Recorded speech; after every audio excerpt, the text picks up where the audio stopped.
What's up, guys? We're going to do a quick 30-minute podcast about KWC 2024. Just had to jump right in. Yeah, let's do it. On your phone.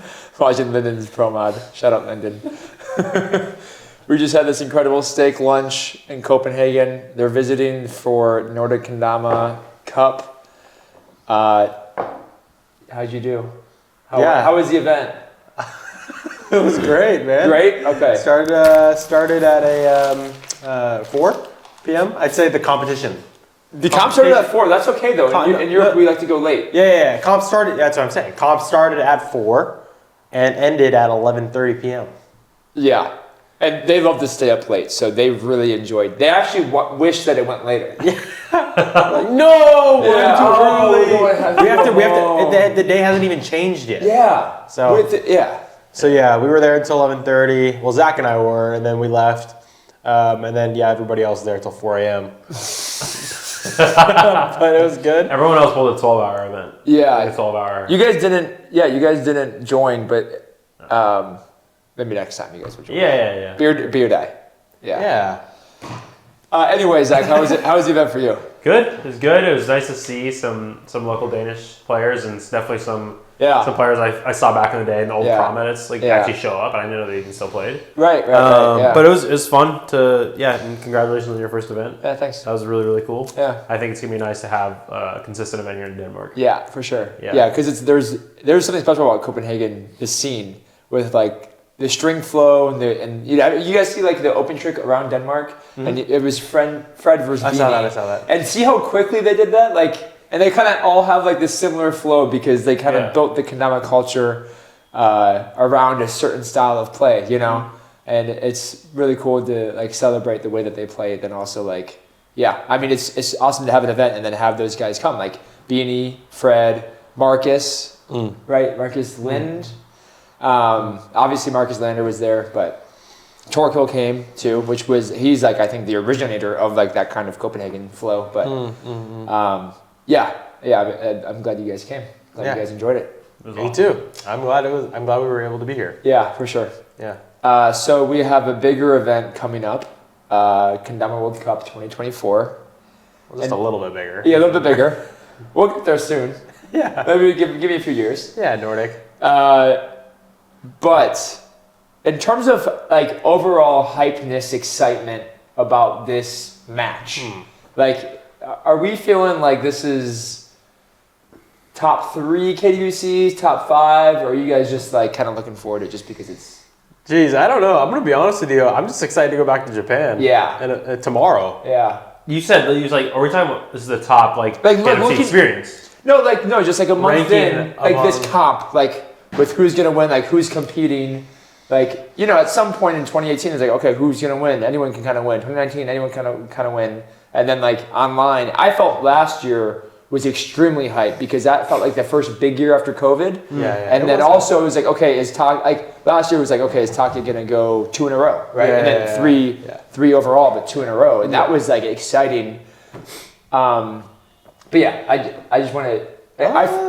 in terms of the comp this year. Yeah. Or is it kind of just like Takia's going to win and not super exciting? Well, I honestly, the vibes, we're like, let's go! But if it comes to this, I guess if I'm ranking KWCs, I'm not going to rank all of them, but I'm just saying that now this year, I think, I don't know if everybody's seen the whole trick list. If you haven't, you'll probably feel this, but I think the trick variety is very just it's just not there.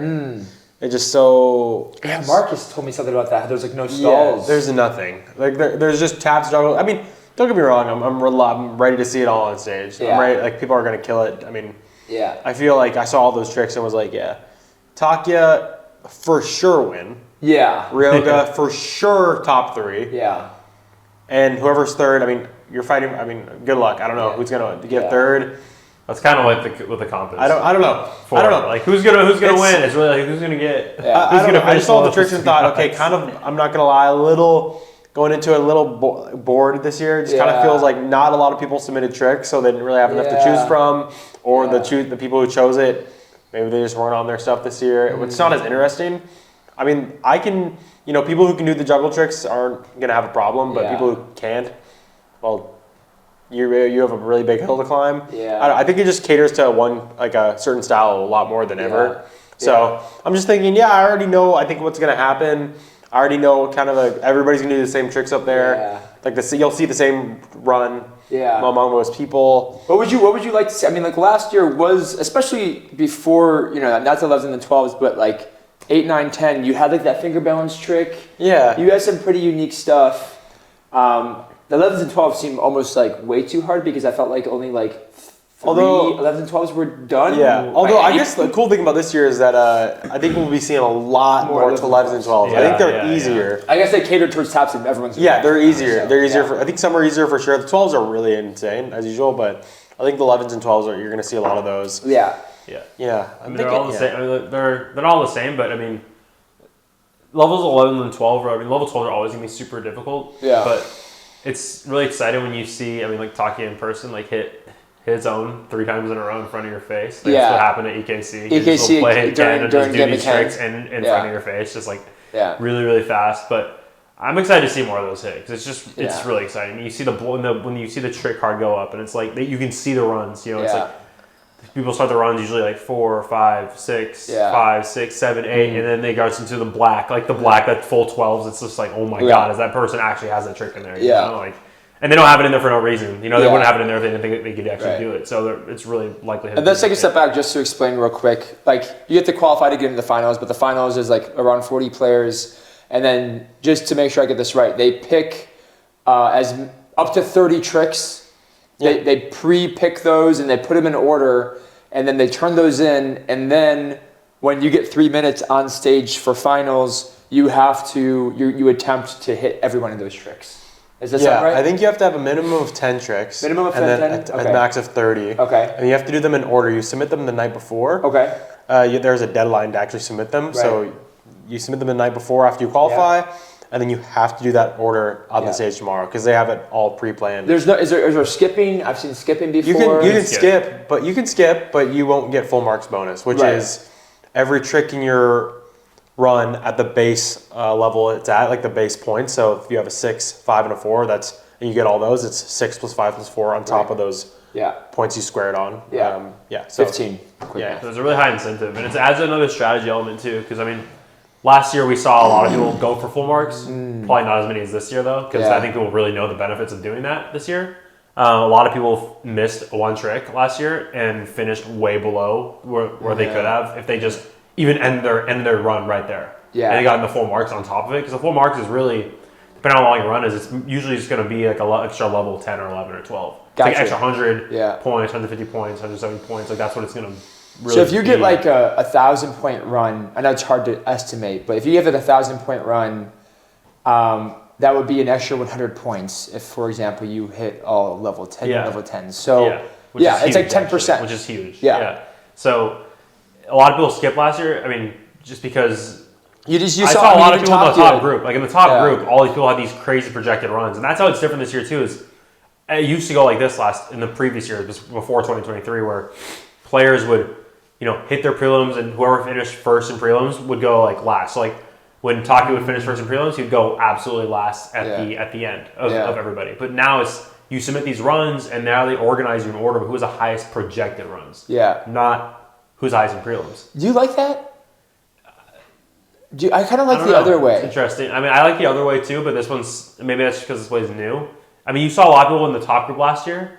They had all these crazy high projected runs, but some of them finished like horrible. Yeah, nothing. They didn't end up like. They had finished at like a fourth of what they actually were going for, like a third of what they're actually going for. I guess it's exciting if that doesn't happen. Yeah, for sure. If Yasu has this crazy run, and then it's okay. If you hit this, you're going to win. Yeah. Right? Because if they hit the full mark score, they would beat all the scores previous because they were ordered that way. Yeah, exactly.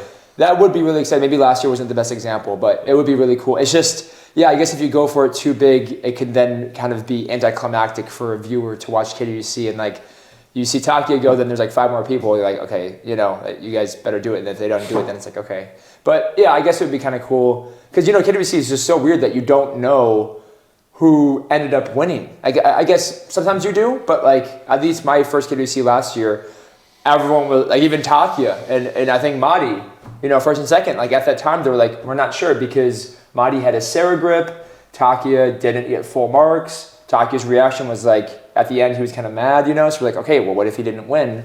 But I don't know, were you guys confident that Takia won last year? Didn't they have to review some sort of trick? I mean, I feel like I knew. Like I was watching, I was keeping track in my head about. You were okay. Well, just because I was watching up on the second floor after I went, just counting how many people did better than me. Okay. And I was like, all right, 1, 2, 3, 4. And I was like, all right. And then I kept watching people, like, if they were to get one more trick, they'd like beat me. I'd be like, I'd literally be like, 3. I'd be like counting down, like 3, 2, 1, please miss, please miss. Yeah. So wait, and the way you count that is just you're looking, you know what score you got, and then there's a final score on the TV. Yeah, make it really easy to track. But they'll add your points as you do it. Like back when we first went, people like Parker Johnson had his calculator out. He was doing calculations like every, they didn't have it. But people, they track your score in real time. It's on the stage, It's on the stage because I think I maybe got confused by that because you would get full marks and the score would be up, but I wasn't sure if they've then added the full mark score because it seemed like they'd have to do that really quickly. But yeah, I guess Takia didn't get full marks, so whatever that number was last year, like 1391 or no, it's 7. He got 15. 15, okay. Yeah. Then that was his score, and then you knew that was more than Madi, right? Mm-hmm. Yeah. Yeah, he would have gotten 2K last year, right? He would have gotten 2K. Would have gotten 2K if he got full marks or no? Oh, okay. Well, his last trick was It was a 10. It was a 10. 10 juggle spike. Oh, that's right. 10 juggle spike. Or no, that's a 9. A 9. And that would have probably put him up. Yeah, 81 plus full marks, which would have been probably 200, and that's would have been 1,800 points. 1,800 points. Okay. And I think the thing with these final runs is it's so crazy. I mean, I don't know if anybody knows last year, but Takia goes for 30. He went for 30 tricks, like all 30. Yeah. Last year, yeah. The max. Which is insane. So like you're averaging 10 tricks per minute, and if you really boil it down to like prelims is 2 rounds of 3 minutes, same time frame, but you're only going for 5 tricks. It's just he's going for 30 tricks. Yeah. It doesn't even matter that. At that point, the final run is such a great test of consistency. Yeah. Because if you really don't have the tricks in your final run within 4 tries, you're in trouble. Yeah. These are tricks you're in your final run for a reason. You're super consistent at them. Yeah. If you want to do really, really well. I know. It's a lot of. It's very humbling. It shows like the raw of like how skilled you are at these because I don't know. I feel like for me personally last year. It's easy to hit a good run once. Yeah. Anybody can hit a good run once and have things click. Like, oh my god, and like people will be like, who aren't going or like will go like, yeah, my best is like 1,800 points or like my best is like 1,700 points. It's like, let's go. Like, okay, well, like, what are you hitting? Because that doesn't actually matter. Yeah. Like getting like same thing for prelims. Like my best prelim is like 93. I did it one time. Like it doesn't matter if you do it one time. You gotta have that on lock. No matter the weather, no matter your dominant, no matter how honed you're feeling that day, you need to be able to hit every trick within 2 tries. I feel like if you want to be on Takia's level, like. If he misses a trick 2 times, maybe it's like maybe the harder ones he will. But other than that, you can tell he's frustrated. Well, for him, he literally has no room for missing tricks 3 times in a row. He's doing 30 tricks. Yeah. He's like and that was so impressive. And I know we're just talking about Takia here, but like that was it was so cool. But last year, it's like 30 tricks, and he's not even you could tell he's going at like super speed. Yeah. Like he's not doing them just like. It's not just a regular first try at every single trick. It was like super speed, like boom, reset. You can tell his pace was going fast. And that's what I talk about too. Like the speed reflects the proficiency of a trick so well. You can boil that down to not even competing, just doing regular tricks, instas, whatever. Yeah. He's going through these tricks like this. Yeah. And even regularly going through a run, like first try, it's like, nice. Like, I'm on it. No, he's going like, I'm going fast. Like, he's going, it's like, boom, reset, boom, reset, boom, reset. It's like, dude, this guy's he's a robot. Yeah. It's just insanity. I have a question, Nick. So JK, when you're doing a speed ladder, you're like really grabbing it. If you go for a spike, you're basically grabbing it like right when it makes contact, right? Yeah. KWC, do they have the same sort of rules? Because I feel like Takia, when he was speedrunning last year, he wasn't really going he wasn't going as fast as I've seen him go for JKA stuff. But do you think you're allowed to do that? Well, for sure. I think. Well, yeah. I mean, yeah. It's. I think what makes his transitions faster in JK is like those trick lists are a lot shorter and they're a lot easier tricks. So you actually start mastering not only your speed but just the little transition, like how to do it as fast as you possibly can. He's probably been doing it for so much longer too. But this run he's only practiced for 3 months, but JK he's been practicing those speed runs for. Well, Actually, I think Takia just joined JK recently because he's just thought he's kind of one. He keeps winning. Yeah. You know, he's in his normal game. Yeah. So he wants to challenge himself to go and dominate a new world. That's what he said. Okay. Cool. He wants to be the best in both. Yeah. So yeah, he's not. He recently has done it, but I guess it is just the nature of the. But he's been going fast. He's been going fast though. Even in 2022, his run, he's going fast. Yeah. So he's just always been really speedy, athletic guy. You know, he's just got it. So yeah, it's he's just has so much confidence that it's going in that his hands right here ready to take it out and. I just feel like I've seen the really fast stuff from like I think Nanoka as well for who was the really fast girl for Yukie. Yeah, just super quick. Yeah. I feel like I haven't seen that kind of speed in KWC, and I mean I know the tricks are easier, but for the first few KWC tricks that like Takia will do, it's just it's like airplane 1.5, it's an airplane 1.5 juggle. Like of course those are more difficult tricks than the JK tricks, but like I haven't seen the speed.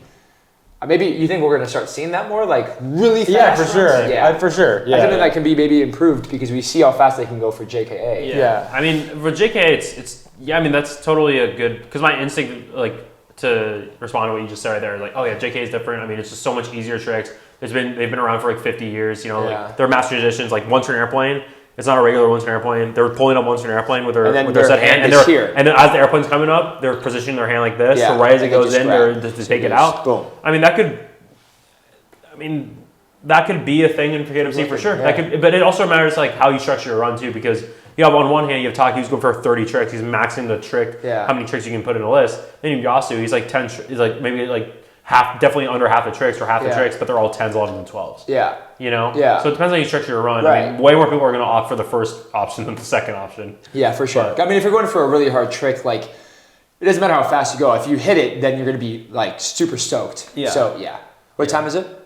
No, 2:44. 44. Okay. I want to talk about why are you guys so confident that Takia is going to win? I mean, it feels like you guys are more, like for me as well, right? Like, let's kind of explain why we feel the way we feel about Takia winning this year because of what we've seen. Because I don't think a lot of people have seen Gloen Cup. And so I kind of want to go into that of how well he performed in Gloen Cup to give basically everybody confidence that like it would be extremely surprising if he lost this year, right? Yeah. Maybe very surprising. Maybe extremely is true. Yeah. I think it's surprising when he loses anytime. Yeah. To be honest.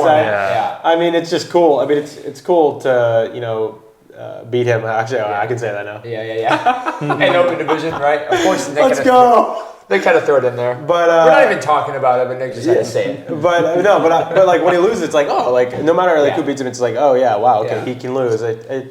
But for KWC, I just feel like, he's won it 3 times. Tricks are so far up his alley this year. It's just kind of hilarious. So I guess the first step is he won the last 2 years. He's won 3 times until he won the last 2 years. So it's like he's already expected to win if he chooses to practice, if he chooses to go for it. Which, he's definitely going for it. And he's already practicing. And then the tricks are up his alley, so that gives us another step of confidence. Yeah. And then, is the video on YouTube the JKA performance?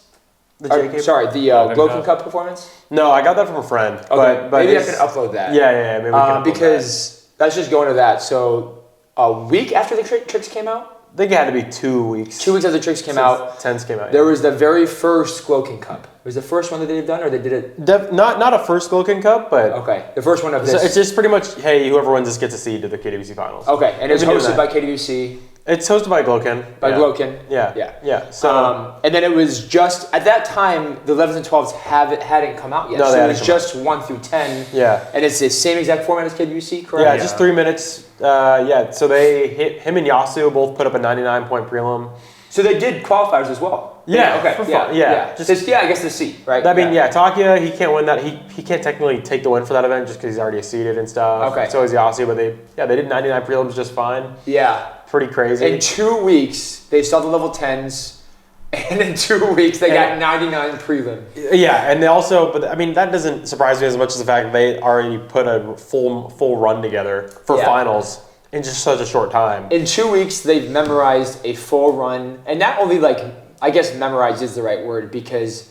Like there were remember back in the old Gloen KWC days when even Bonds, I think he won one KWC and he had a list in front of him and he's looking at what trick to do, and then if you fast forward to 2024, 2 weeks after the tricks came out, they have a memorized run in their head for 3 minutes long. And then how many points did he get? He got 2,000. He got 2,000 with just tens. Okay, so and how does 2,000 compare, just for people who don't know, compared to past scores? What was the highest score ever? Before, what? What was the highest score ever for KWC? It's got to be Yasu. Yasu during COVID. Yeah, 2,100. Yeah, but were those easier tricks? Was that kind of No, that run was messed up. That run was insane. That's got to be one of the craziest runs. So, that's the record, 2,100. And then in 2022, what did Takia get? He got 2,000. Okay, yeah, cool. He got 2,000. Well, that's a good example then, because 2,000, he got 2,000 with 12s, 11s, all access to that. Second place person that year is So Canada. He got 1,200 points. 13. Wow. 1,300 points. So it's 700 point difference. And that was 2022. That's 2 years ago. He won, and right? Takia just hit a 2,000 point run with just 10s, and he can do every single 12. Yeah. So the first time that Takia won, he blew everyone out of the water. The first time he won was 2020, which was online. Right. True. And then the first in person that he won was 2 years after. 22. Okay. So he won in 2020. He lost in 2021 to Yasu. Or Yasu won. I don't know what place he got. Takia got fourth. Okay. Yeah. And then 2022, he just blew he got 2,000, and then second place got 13. Wow, okay. Yeah. And then, so he got 2,000 points there. Last year, obviously there were harder tricks because he won with 1,600? 15. Okay. Yeah. But this year, the fact that he got 2,000 points in 2 weeks without 11s and 12s just means what run are we going to look at? What happens you guys he was telling me he's got I don't know about 11s, but he's definitely got a couple 11s in there. Yeah. Maybe 5, 6, 5 12s. We might see 5 12s from him. 5, 6. He said maybe 5, 6. 3,000 points. I don't know. What do you mean by 5, 6? Like 5 or 6 12s 5 or 6 in the run, which is kind of hilarious. Yeah. 5 black. I'd be stoked to get one. Is that the most that 12s anyone's ever hit? I think Yasu hit 4. Okay. In his, I could be wrong. I think he hit 4 in his 21 run. Yeah. 2021 run. I'm thinking Takia is easily going to get 2,500 points this year for sure. And didn't, when you were talking to him at EKC, didn't he tell you that he's gotten 3K? Yeah, he's gotten 3K a few times. Yeah, but the consistency is just not there. Yeah, and he wants that full mark bonus, so he has to step it back. So it's he could win probably going for 3K regardless, even if he didn't get full marks. But just cooler to get full marks, right? So he's going to probably get 25. I'm predicting 25 at bare minimum. Yeah. I can see it happening easily. Yeah. Yeah, we're going to see a lot more points from everybody this year, okay. I think. Yeah. So the actual winner of Gloen Cup, because Takia had already qualified, he did the run, so we get to see a 2K run, but it didn't really mean anything. So the winner was Ryoga, who hadn't qualified for KWC yet. Right. And you want to put her in, honey? Yeah. Hey, honey, do you want to put her in the... Okay, we have 15 more minutes. Or 10 more minutes. So Ryoga won with how many points? 18? That's tough. I think it had to be... Yeah, I think it was 18. Takia... So, I'll look right now. But Takia actually got... I just want to clear it up because we're going to pull the video probably up there. 1,800 points on the video because something happened with the mess up. Messed up? Maybe the order, it seemed like they told him he did a trick out of order and then he just had to do it at the end. And it was he was running out of times, 3, 2, 1, and he buzzer beatered. At level 8. Level 9, Rodney's trick, Rod's trick. So I just thought that was hilarious. He's like, oh, what the heck? Lace. Yeah. So funny. Yeah, it was really cool to see. But yeah, then Ryoga got, here, let me pull it up here. But yeah, Ryoga won the Gloen Cup. He got the seed for the KWC finals this year, so he'll be going to that. And yeah, he got full marks on his run with about 20 seconds to go. Okay. Less than 20 seconds to go, 15 maybe. His last trick was quad tap, quad Ken spike. Let's go. Just shout out Isaac. Shout out Isaac Turner. Here it is. I haven't fucked my first KWC trick every chance I get. Yeah. Level 10 too. Part of that, yeah. Very nice. Weird. Maybe I'm going for 11 next year. Yeah, and then obviously after 12. Yeah, of course. Yeah.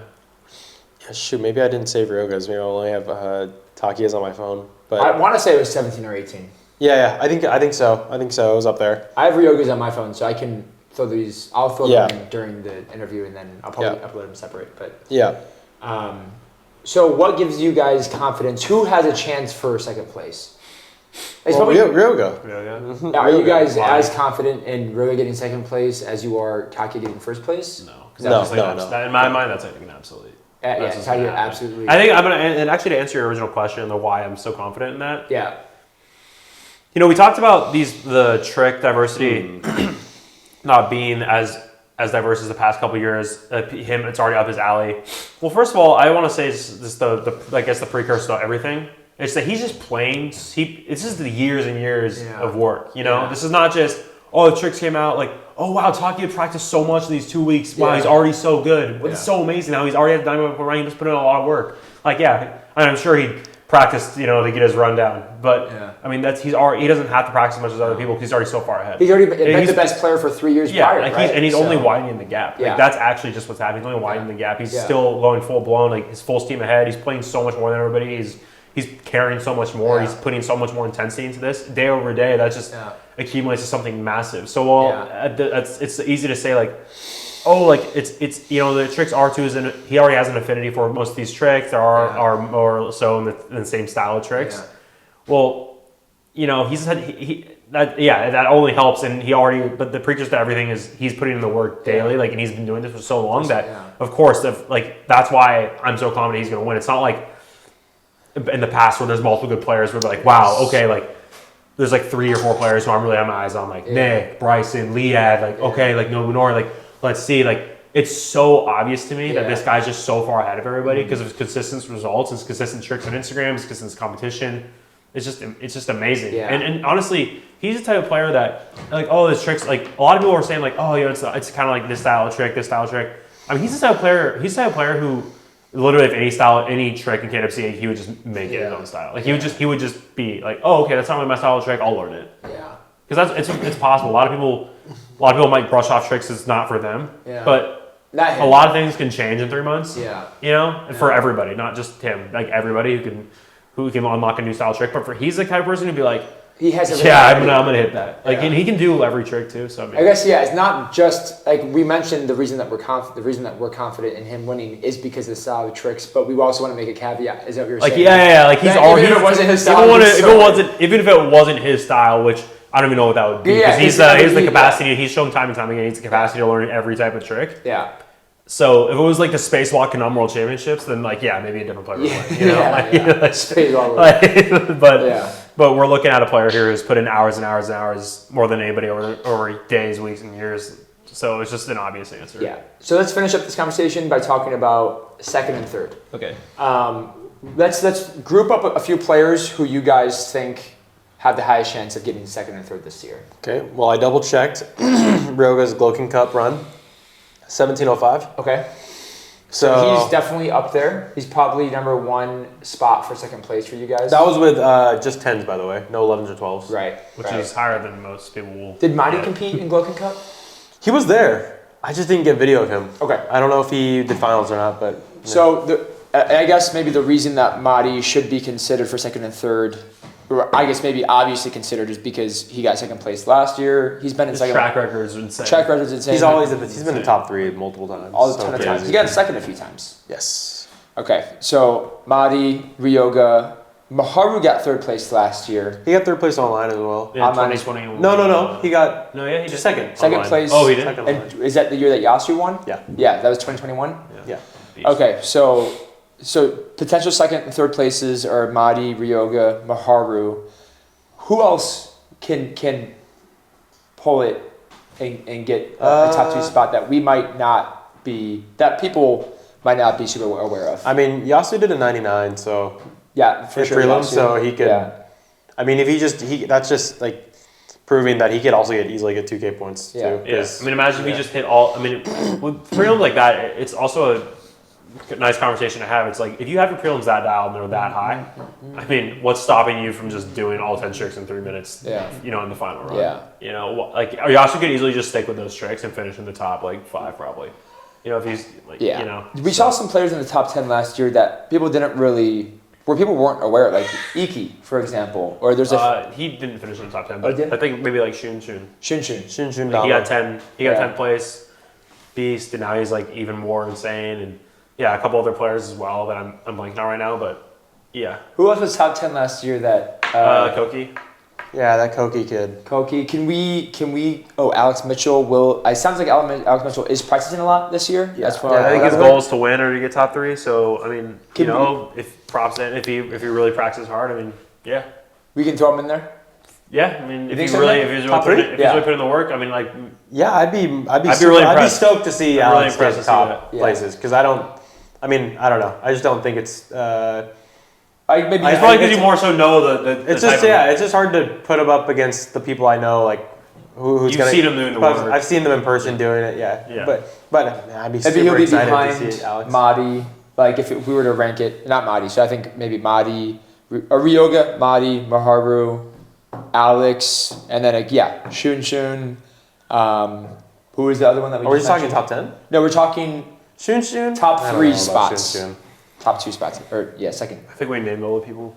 I think we are. I think it's just kind of like those people. It's more Mahdi. Maybe if I could still top 10 would be a more interesting conversation, just because I think top 3 is kind of specific to 5 people. Yeah, there's really only a couple people who we know are like capable of really doing that. Yeah, you know, like that's the skill gap between it's only getting bigger. These it's 5 that we're going to see a lot of points this year. Yeah, like we're going to see more points this year among everybody more than we ever have. Yeah. Like the preliminary borderline is going to go up. Right, 86 last year. What were you saying? Yeah, 86. So what do you think the preliminary is going to be this year? I mean, I think historically, like it's got to be at least 86, but also like I don't think it's going to be 90, but. I mean, based on history, I would literally say at least 87. I don't know. I wouldn't even feel good about it. Well, 87 borderline, 87 bare minimum, but 88 like.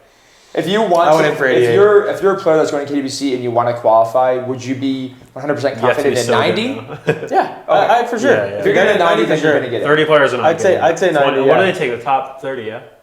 Top 28, 27? 10. Because there's like 10 wildcards, so 25, top 25. Yeah. But if you want to make that top 30, if you have no wildcard chance, like then it would probably be. I mean, I don't think 25 players get over 90 points. Okay. So maybe 89, 88 is where we're looking. Yeah. 87 around there. I think if you want to scrape by 86, 87. Because honestly, like even I mean, we're just going historically, like anything can happen. We're not saying it's going to be definitive. Like, you have to get at least 86 points. But I mean, just based on last year, that's what everybody's going to be aiming. I just don't think anybody would feel good going less than 86. Yeah. Okay. So a lot of people failed last year who were actually really good competitors. I mean, wasn't there a tie at 86 too? Multiple. There was like probably, yeah. And then if people didn't make it because they only took. I don't know actually. I don't know. But I know there's a lot of people who are really good and like, okay, I'm going to do 85. Like, let's go. And, and they got cut. You know, so probably practice really hard for the finals and they just got cut. Top 10. What do you guys think to get top 10? How many points do you think you need for finals? Do you think above 1,000? Yeah, of course. Just getting over last year. I mean, definitely 1,000. Yeah. I'm not saying like 1,100, like probably just 1,000. Yeah. Okay. 1,000 puts you on left side for sure. Yeah. Okay. Yeah. 100%. Definitely. And the left side is top 20, 15. Left side is top 15. Yeah. Even last year, all the top 10 people getting over 1,000 points. That was crazy. Yeah. Like that's insane. That's never been.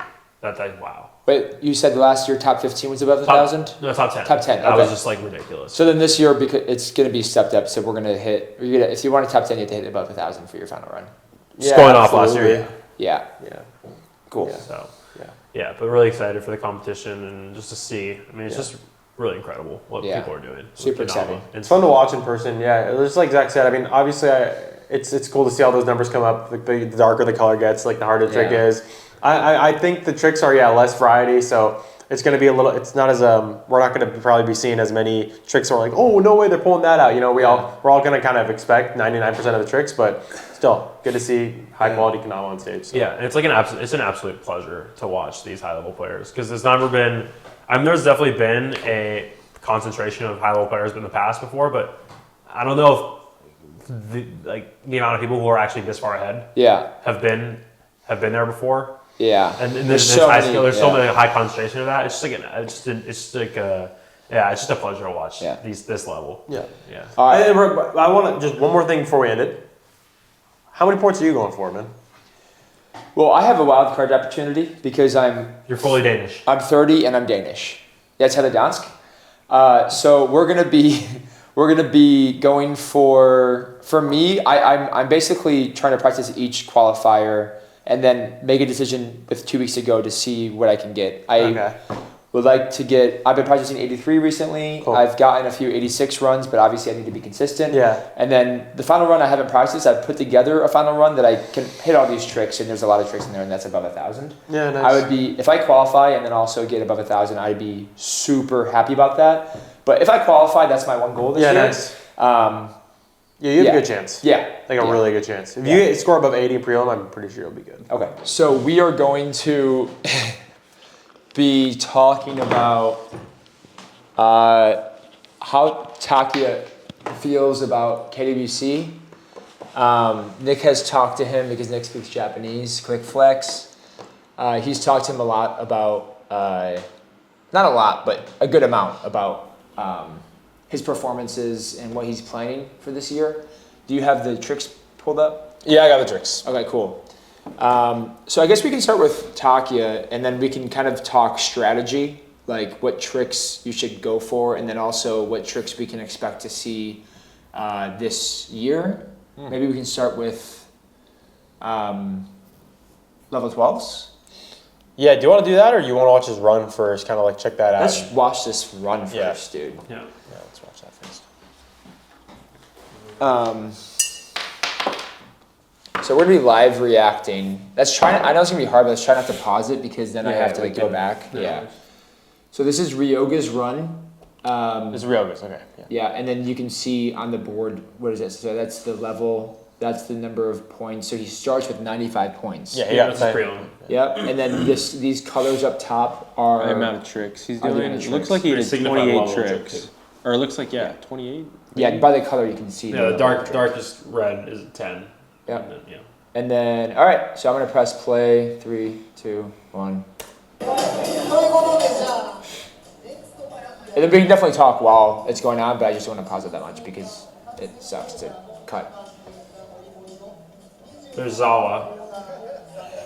Yeah, he's Oh, that guy's funny. still definitely Still around. exists. Still around in Kendama. Yeah,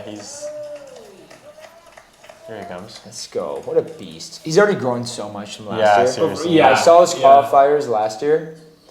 Oh, I just meant like appearance-wise. I thought you were talking about appearance-wise.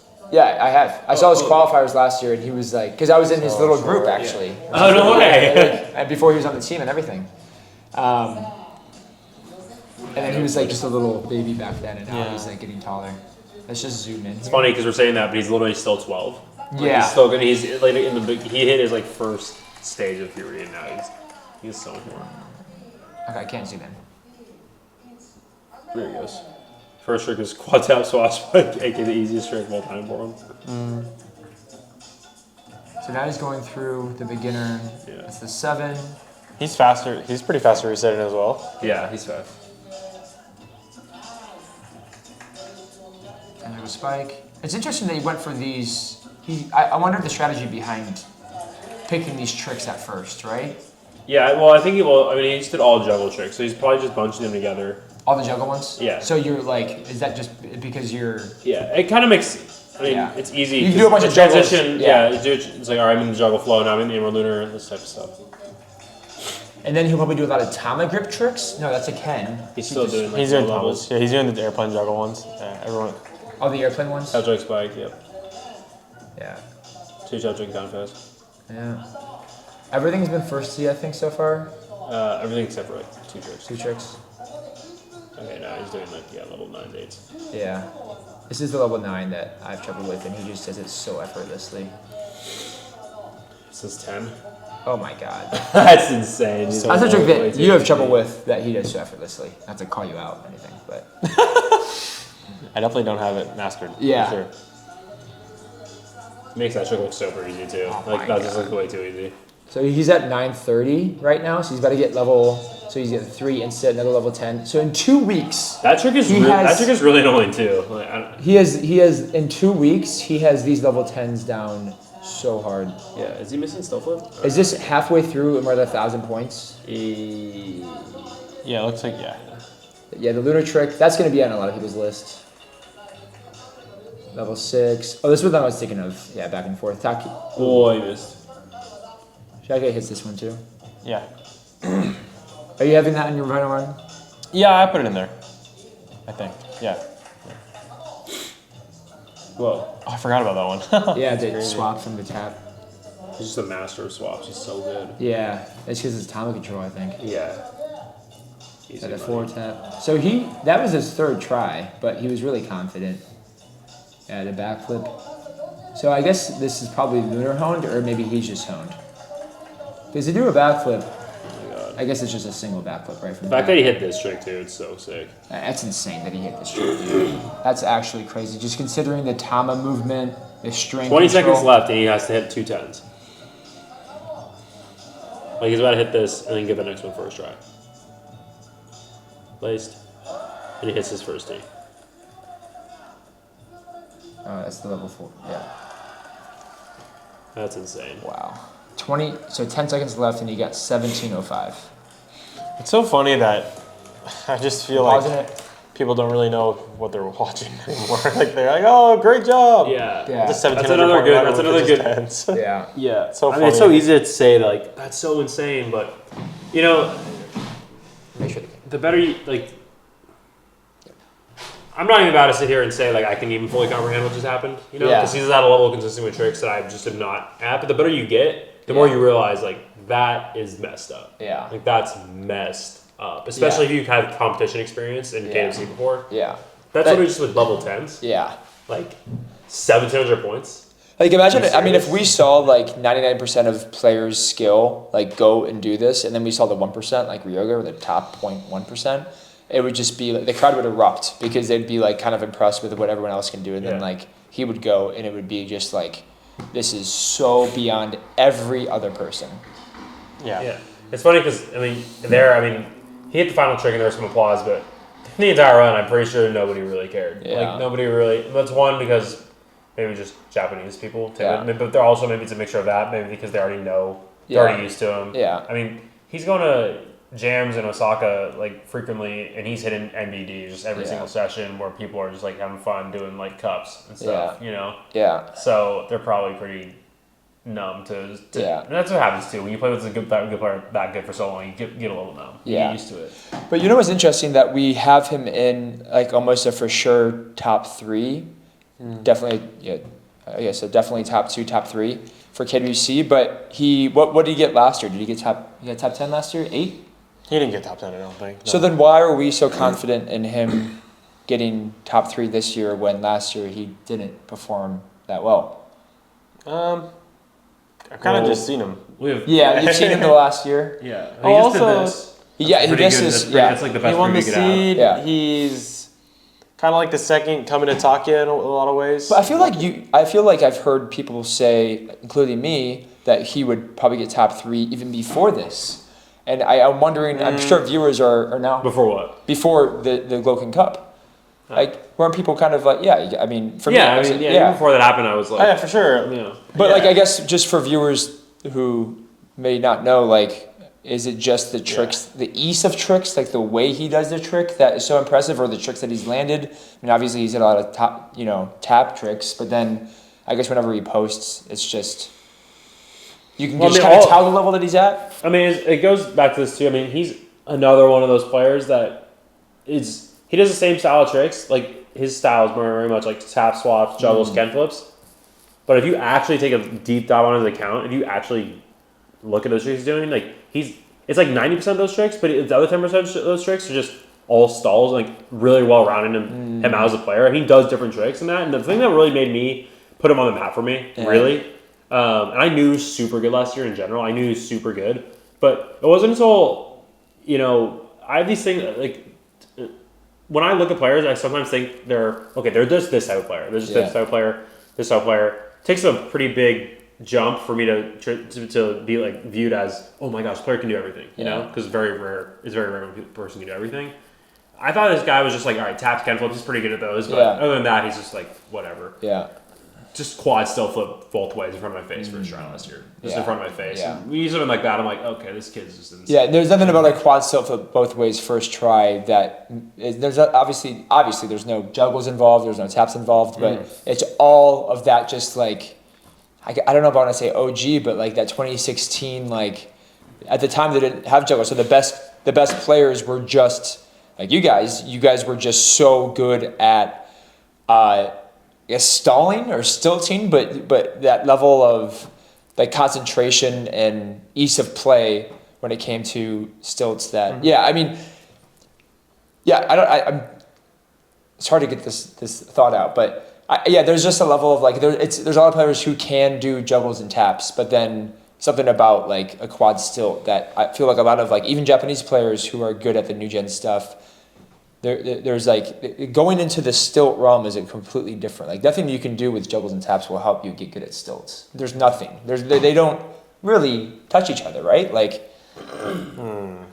I think like to be really good at stilts, it just takes a ton of time. Yeah. And right now there's not a lot of like reason to do that because it seems like all the popular posts and all the KWC tricks involve taps, juggles, and swaps when, of course, there's your trick in KWC level 12, but I feel like the players that we've seen recently that rise up, like you're saying, like, okay, does Ryoga definitely has like the tap stuff, but does he have a trick like, quad stilt, inward quad stilt? Like, and then when he showed that, I was like, wow. And that's just obviously one other genre of trick, but it kind of just showed me that he's really capable. He's like, super capable. And also another just concrete way of saying like why I'm so confident is because you take a look at his overall skill. Yeah. And the type of tricks he's posting. They're all just levels. They're the same style of trick as the KFC tricks. They're just levels above. Yeah. So it can only make sense that he's able to do these versions. I mean, like Nonika's level 10, just like like literally. I already see that. Guy. Yeah. Quad tap, trick quad can spike, and he does harder variations of all these tricks. Yeah. Times like 10, every day. Yeah, and I think honestly why he seems like a different, I don't want to say a step above like someone like Mahdi, but a step above somebody like the other top players, the top 5 players. I feel like it has got to be his form. Like I saw him for the Lotus Edit do for example the quad tap juggle and then the stunt fast to bird, right? And it didn't. I'm only guessing, but I don't think he. Like it seemed like he got that like pretty quickly, even though he maybe hasn't practiced stunning fast to bird that much. But I think of his just baseline control of the tama, it will make these harder tricks that he might not have done, but it'll make them a lot easier because his fundamentals are so good when it comes to tama control. Like, like somebody can come up with a new trick, and if it involves tama control and it involves like throwing to still or it involves like stunning fast to handle, I think because his control is so good, it's going to be so much more quicker for him to get there than it would be anybody else. Like any of the top 5 players whose form isn't that locked in like his. You guys see what I mean? Yeah. And that's one of those things that you can just, you could have really seen that even before he got to this level. Like maybe like 3 years ago, you could probably see like, okay, this kid's special because of the way he's playing. Like the way that he's swapping and tapping and having that tama control. Like even if he's only doing like simpler tricks, you can just feel that his progression is going to be so quick because of the fundamentals that he has. And I guess that's a good reason for all players to really get your fundamentals down. Like if your jug spike doesn't feel fully controlled, then you can just work on that for a while because. Once you get that super down and it's perfect every time, then going to jug to stall is going to be a lot easier. Yeah. There's a lot of incentive nowadays to just chase, like what you just talked about there, like the hooks on like the basics. Kind of like the jug spike is a basic trick, obviously.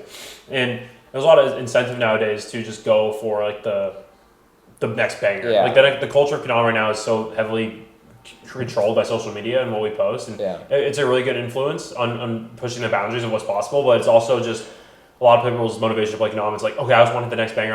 I'll get one trick and then I'll be done with it forever. That type of thing. I just want to go for the next. And instead of dominating them, like really fortifying their foundation, it's just like, what can I get next? What can I get next? And that really builds a player who's just not impressive in person. Yeah. Who's not just like not impressive in general, but they can say like, I've like Nick came up with this like great phrase. Like there's two types of players. Like I've done and I can. Like a lot of players nowadays because of social media, like I've done this trick, like I've done like classic is like classic is like I've done a 95-point prelim. Like honestly, like say like if a person can grind a 95-point prelim, like they can just grind a trick. Like at some point, if they're a decent level, they're good enough skill, like they can get it. Maybe it doesn't have to be 95, maybe like 85, something like that, whatever.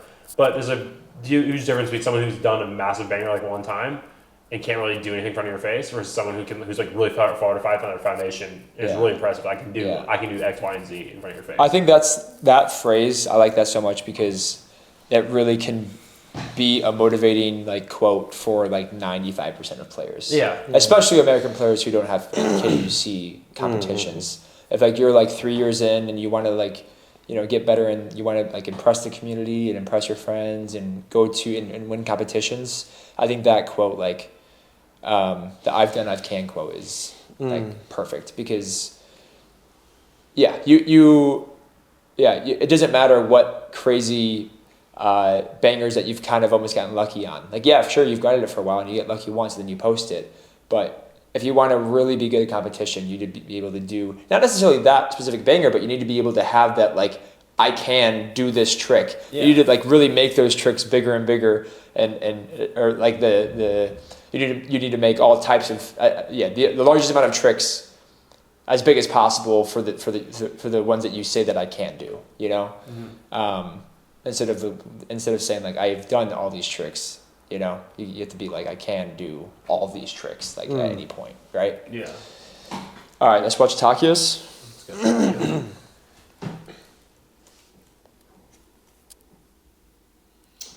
Here we go. Look at his 99 prelim, and full box is colored through, which means 30 tricks. Right. I think so. All black fit. Or is it 29? A lot of little fours. Might be 29. Might be 29 tricks. I'm trying to look. 10s. You can see actually at the end. Yeah. Anyway, but still. 3, 2, maybe they. Yep. Yeah, true. Better angle. Love this. Yeah. So he started a lot different than Ryoga, right? Yeah, he's going fast. Oh, they both. He literally has no room to like go slow. Yeah. He seems like a bigger sense of urgency. Not to say that he's going faster than Ryoga because we'd have to time it, but I mean, he definitely seems like he's going faster. But he also seems. But he just insted that 1.5 limiter for no reason. Yeah. He just flowed that and he got it first try. But he's like he just bounced it. Yeah. He's playing. It seems like it's like more urgent, right? Yeah. I mean he's way more tricks. Like he can't afford as much time as. Like, even Richard right now is like he's probably like, what the heck is happening? Yeah, you can tell by his reaction, you know. Yeah. Let's go, Nick. Me. Turntables. Spike it in. God, dude, all these are just first try, bro. His fast hand down spikes are so clean. Oh, the way he does that too is nice. Chad's 8. Yeah. Nice Linden's. Super easy. Surprised Ryoga doesn't have that one. Yeah, he didn't do that one. Why does he look at the camera there? He looks somewhere. I don't know if he to looks flex? at the camera. Maybe, I have no idea. He's looking at Yamaken. He's like, you get this? Or no, not Yamaken. Yamaken. Do you think he looked at Yamahe? That'd have been so funny. Oh my god, so clean. Oh, this is first tee. Yeah, that's not insta, but it is just so quick. He's just flowing. The double to back? Ryoga didn't hit this either. No. So yeah, he's just obviously adding. Look, he had to do this. Well, you'll see at the end. But. Yeah, so this one seemed like it was out of place because he had to do this one at the end. Look at this dude. He's just hitting. Look at that dude. And look at now he's like smiling. He's like hyped. He's like, I'm definitely hitting this wrong. Like. Yeah. Oh my god. How quick is this one? But Ryoga's trick looks better. Like the form looks better than the way he does it. Yeah. Like Ryoga, the way he tosses the Tama, maybe on. Oh, but he's his first tee. Oh, bro! Oh my god! Dude. So messed up, dude.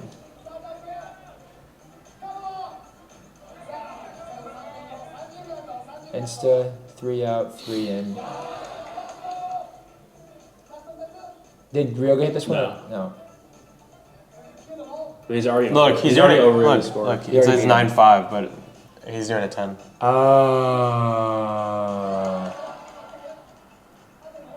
Oh, because he had to do the 9-5 again. Yeah, but he does it. Look, it's so funny. This is so funny, dude. 3, 2. It's a buzzer beater, and he just hits it again because he's like, all right, let's do it again. It doesn't matter. Then he's like,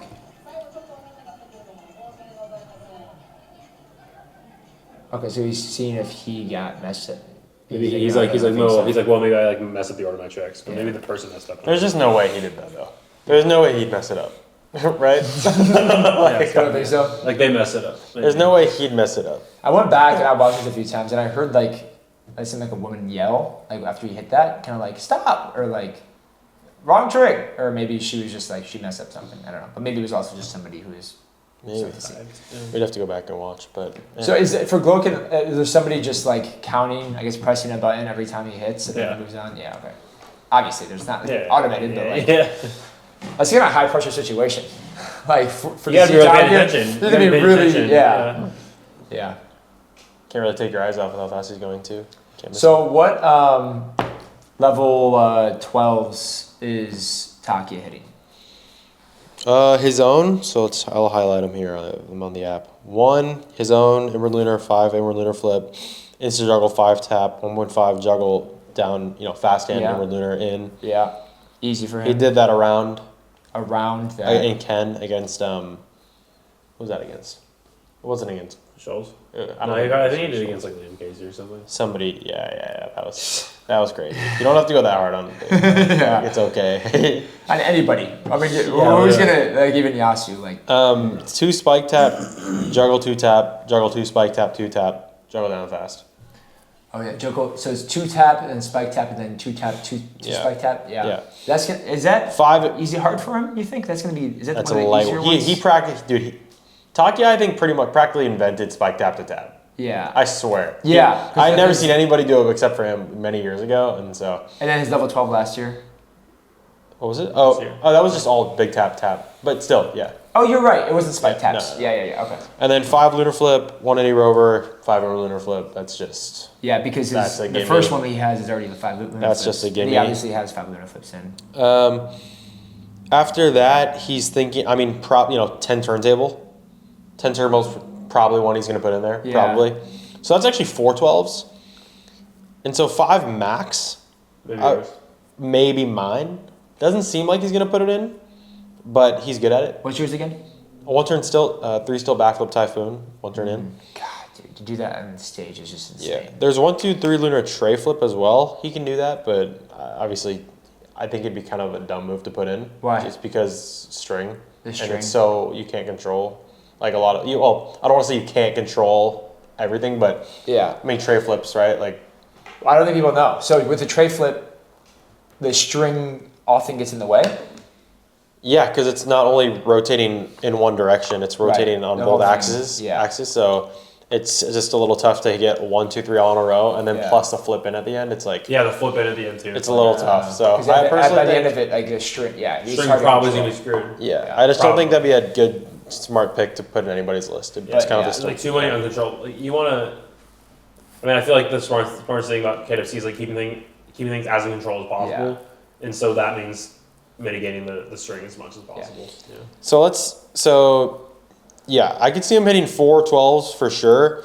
Honestly, I'll say 3 for certain. Yeah. 4 with a 10 turntable, just assuming if he feels like it or not. If he wants to. 1 turn still, 3 still. Like I'm saying max 5.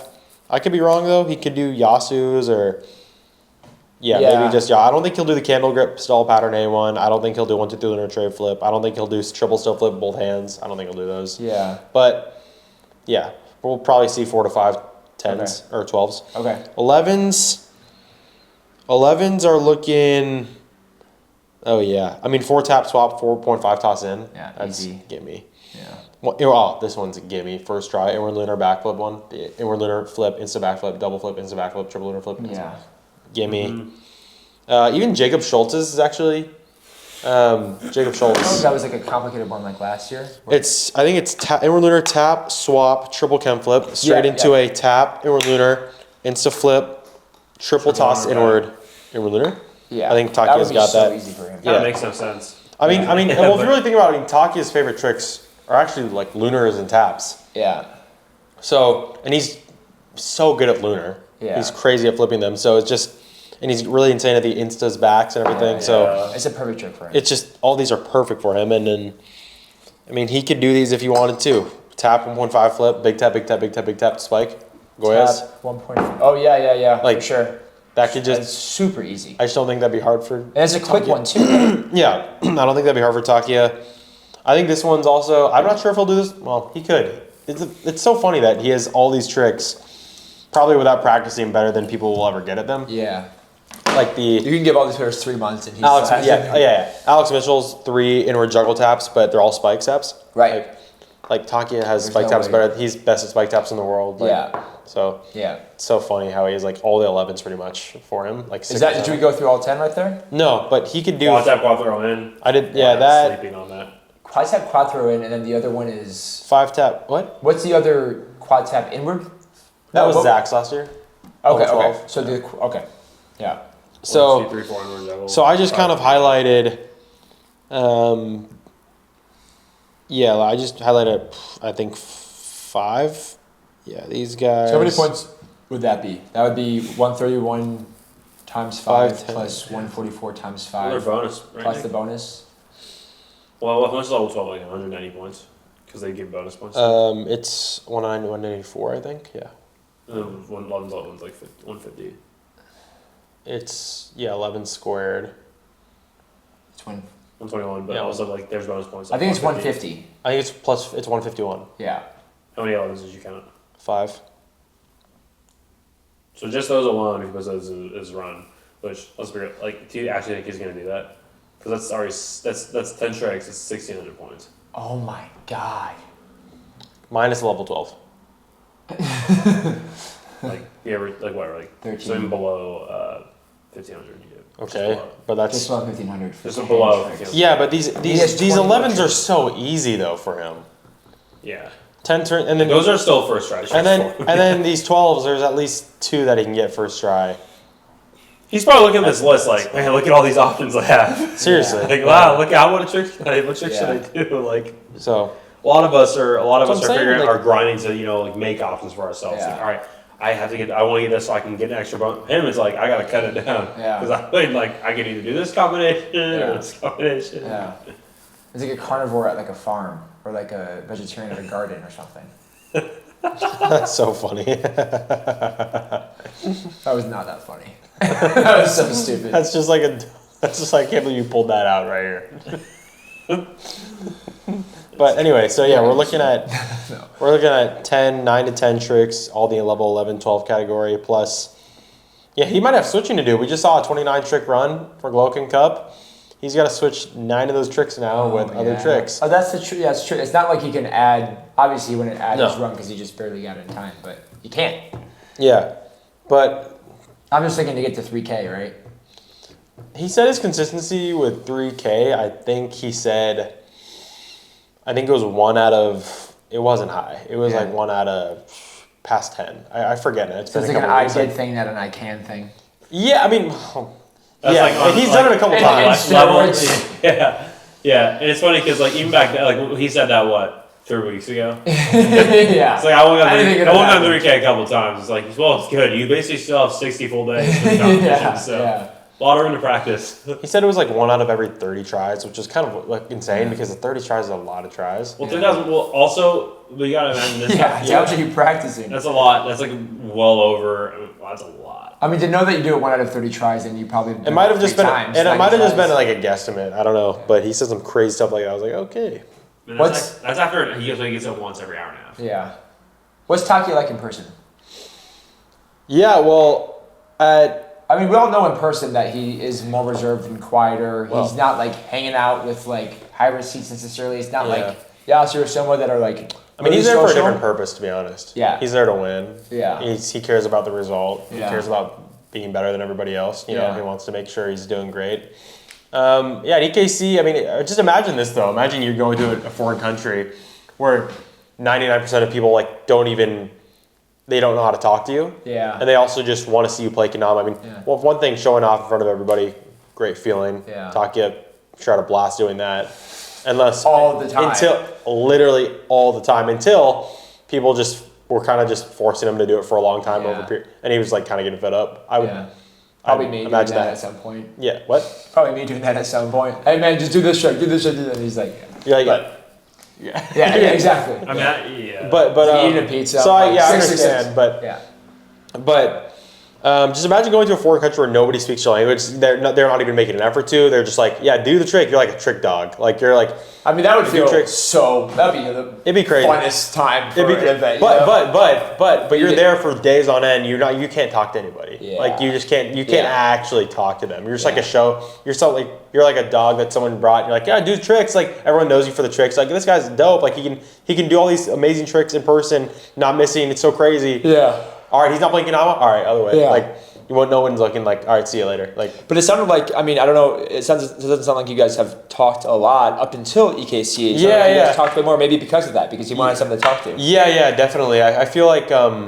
I even felt a little for him too, just because I was thinking, man, I think he just probably needs some like a friend or someone to talk to there. Like, I mean, he's got it. The Japanese people are there too, but not fans, but a friend or like a peer too. Like, like a peer, like a fellow, like a competitor. Yeah, for sure. And I just thought he was like sometimes he was just alone, just by himself in his corner because. I don't know. He just always had Yamahi there. Like Yamahi was a part of the same team, Kendama Israel. Yeah. And they went together, which is great. And he took good care of him, I think. Yamahi. Kind of like his guardian for the trip. But they're not always together. Yeah. So he was just out there, like he probably didn't know what to do. He was just like walking. But he wants to talk to different people too. And then he knows when he starts playing Kendama, people are like, just stop and watch. Yeah. So it's like, what the hell do I do? I remember he was at the jam at the very first day under the windmill at EKC. And then, like, people were just kind of, like, looking at him, like, oh, my God, that's him. Like, all kind of gathered around. And then he just starts playing. And then I look back, and then I just see, like, 20 people just kind of secretly filming him. And he definitely sees them, too. You know what I mean? But it's just, like, and then he's just like, okay, I'm just going to sesh. But, like, I kind of low-key know that everyone's filming me. Yeah. And then it turned into a Ken battle where literally every single person gathered around. And I don't know if it started with him just playing by himself, or maybe I guess he was just. I think it was him and Yasu playing and messing around, and people started gathering just because they're like, all right, we got to watch this, and then started playing Ken, and then literally every single person at the jam, there was like a comp going on. There was like a little Ken game, and then it just the death match, and then it went into everyone just was gathered around, super hype around watching Takia versus Yasu play Ken, which was like the coolest thing ever. Yeah. I think and then I appreciated it too, talking to Takia more that weekend, just because. Yeah, I haven't really gotten a chance to share many words with him over the year and a half I was in Japan. Yeah. And before that, just because not really talking. I guess he's also with his peers in those events, and he's talking to them. And for sure. It's also like we're both trying to compete. Yeah. And it's just like, all right, what's up? And then we're like, kind of like, it's just not sharing a couple words. We're going to see each other on stage. Yeah, for sure. But I was able to talk to him about KDBC, film doubles tricks with him, and kind of make it easier for him to. Like we'd be in a group together and make other people easier to approach him, I think. And it was good. I feel like he appreciated it. Yeah. Like I could see him like more personality coming out, like some laughs or like a smile, and then like some changes in his voice and what he was saying. I was like, sweet. Like first time, I was like, oh, cool. Like this feels good. Like and also I appreciate it too. It's good to know a little more about him. Yeah. So. What did you guys talk about? It was just mostly Kendama stuff. Nothing more than that yet. Yeah. It's just more. About future comps and then what he feels like he wants to happen during freestyle at EKC. Yeah. About judging, about what he wants to achieve. What do you say about judging? About past stuff. Just hoping that they would put an emphasis on difficulty. Okay. Because he knows he's doing better than stuff than everybody else. He's definitely a player that isn't focused on like a show like Yasu is. No. He's doing more like, hey, I'm going to do the hardest tricks. And he's hoping that they are going to count for that. Yeah, 100%. He just doesn't want anything else to control the factor just because he's been on the other side of a terrible loss. Yeah. From those other factors and variables from casual flow. Yeah. You mean like a upset? Yeah, definitely. Like he's lost because of things that he thought were out of his control. Well, Shinosuke was more like a showman, and then the judges went for Shinosuke versus somebody who completed clearly tricks. Yeah. So I guess he was saying maybe he would rather. He's hoping that the EKC judges, which I guess it ended up working, right? So the EKC judges, because they don't have these categories, they can all assess difficulty and flow and creativity, and then all assess it. Versus like the way Catch and Flow is set up is like, even if the creative judge thought that Takia should win, it's like I only have creativity. I gotta give it to somebody who maybe not creativity, but like flow, for example. Yeah. Like Yasu or Shinosuke is flowing a little bit more, and so they have to judge on that. So it's not really even the judges themselves. It's just the way that it's set up. And so I guess it sounds like he was hoping for that to happen, and then it actually worked out, right? I mean, those three judges were assessing all those different categories, but they were all doing it individually, and they obviously emphasized difficulty. Yeah, they also freestyle judging too. When it's not, I mean, the good thing about, I think the bad thing about Catch and Flow is that sometimes the results can be a little skewed based on what you just said. Because like they're all watching one category, even though they think the overall results probably like,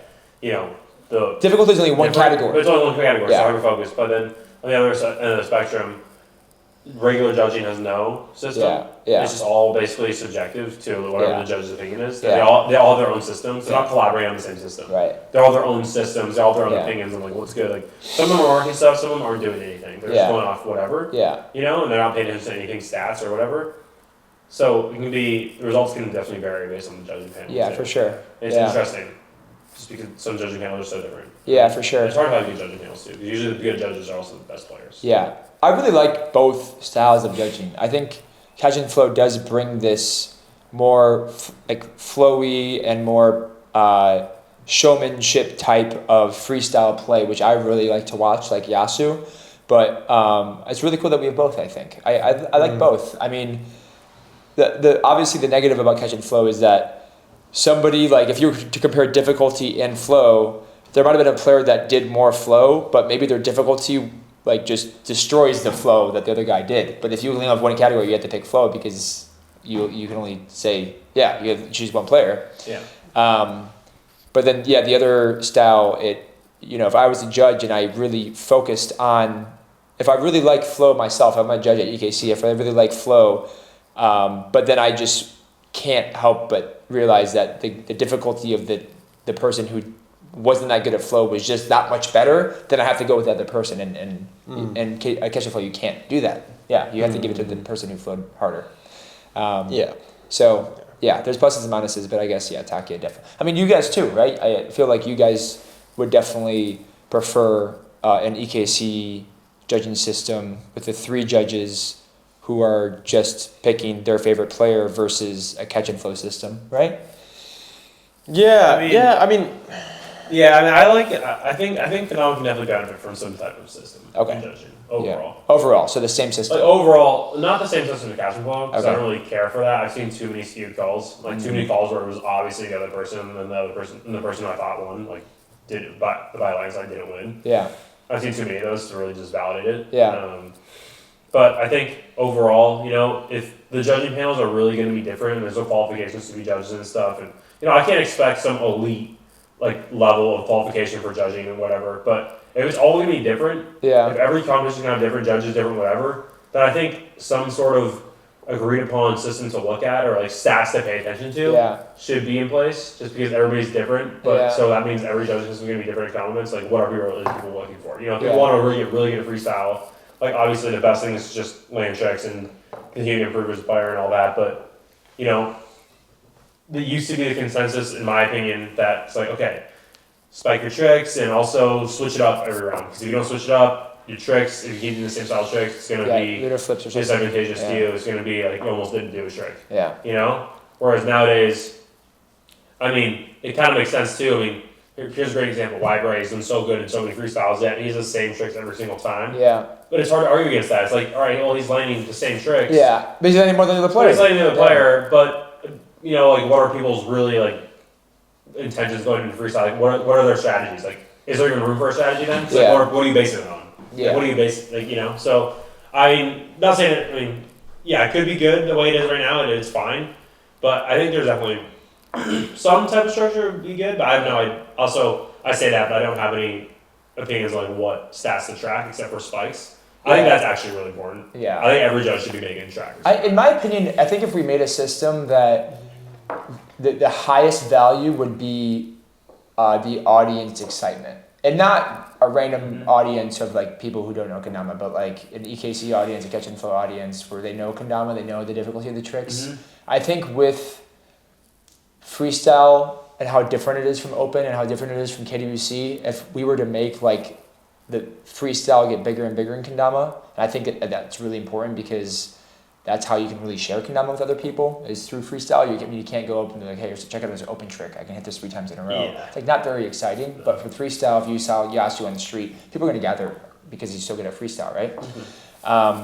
And I think that, for me, I don't know, it might honestly be different than your guys' opinion, but I think that if the audience is like the most hype, and whether that's through difficulty, whether that's through flow, whether that's through spikes, whether that's through Yasu doing a butterfly, just string flow over the crowd, I think that's like the number one thing we should look at. That doesn't mean that we should have an audience reaction, right? Like we shouldn't take that into consideration for the judges. I'm not really sure about that, but I think we should make just a system set up so that it usually agrees with the loudness of the audience or the hypeness of the audience. I know maybe that's kind of a unique take, but that's what I think.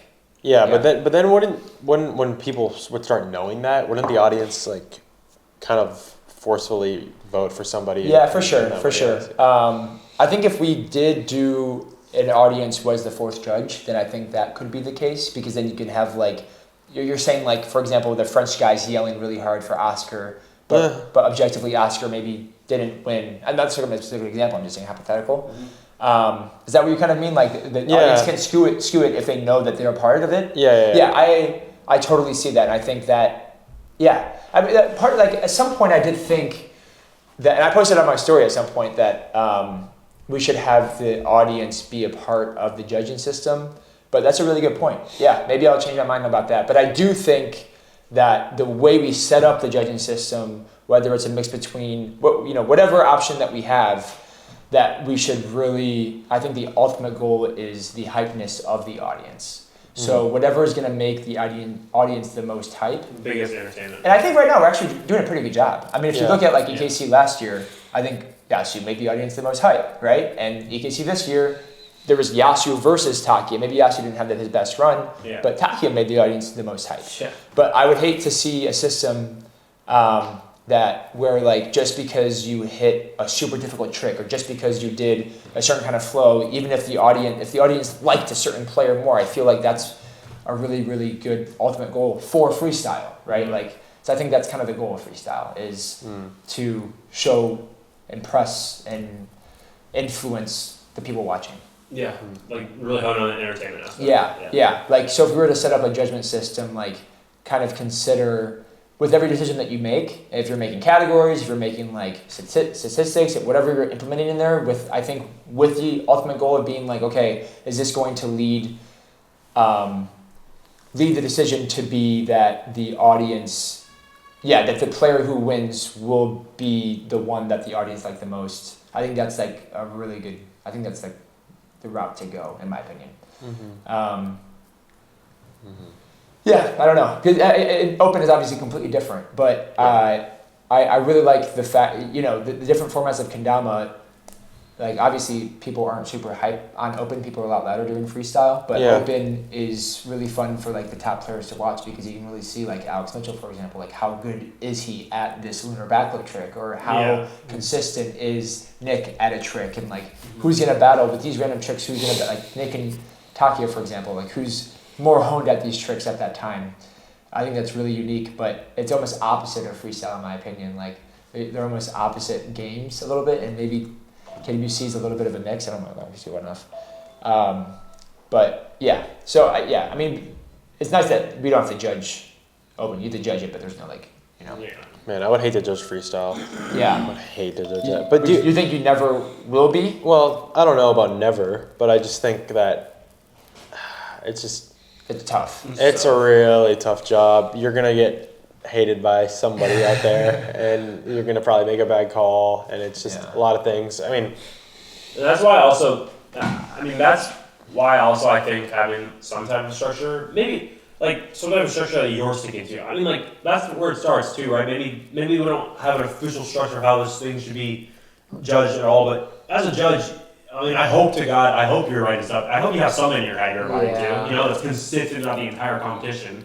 Because if you don't, then what are you really doing? Like, I guess it's the hard thing about EKC format, and by EKC I also mean NAKO battle, like a 3-judge format, is what if you have a judge that like the audience doesn't agree with how they're judging things, you know? Yeah. Like, and I know I've talked to some judges, and some judges like, okay, whoever can spike the most, like it's a lot of points, or like I think Caleb Jeffries shared his, or was it Caleb or somebody shared their paper, their notes, and it was like banger.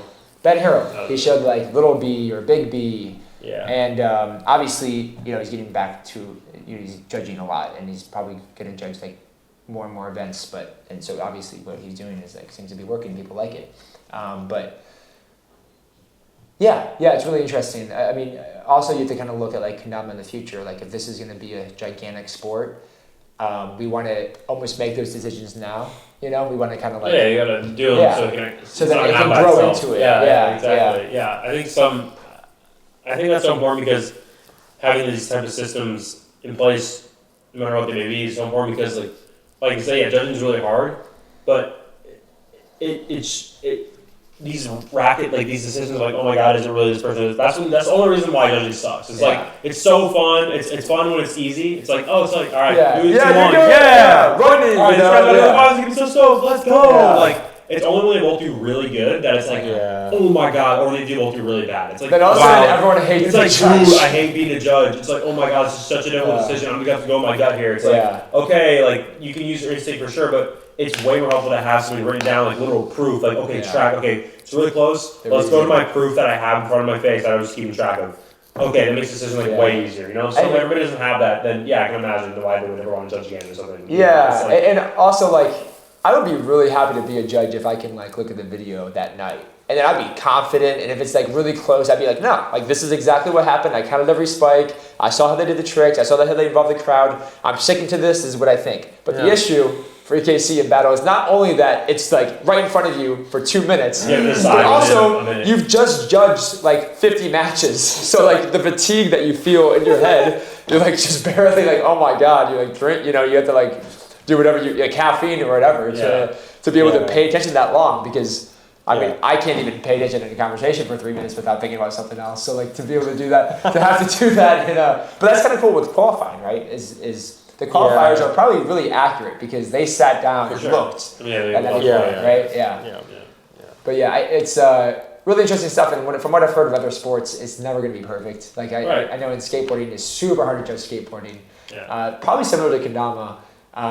But, you know, there's ice skating, right, with judges, and I've just heard controversies about that. You know, it's not like a basketball or football where the ref just kind of makes sure everything happens. It's like the person that decides who wins. It's never going to be perfect, but you have to do the best that you can, you know? Yeah, there's always going to be backlash, but right now, I don't think there's any system. I don't think that's a good system to have.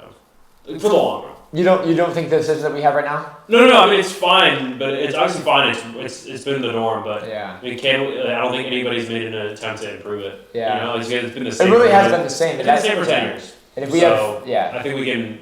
I think a change could be good. Okay, so you're open to it. But I'm open to a change. Is there something specific that you would change?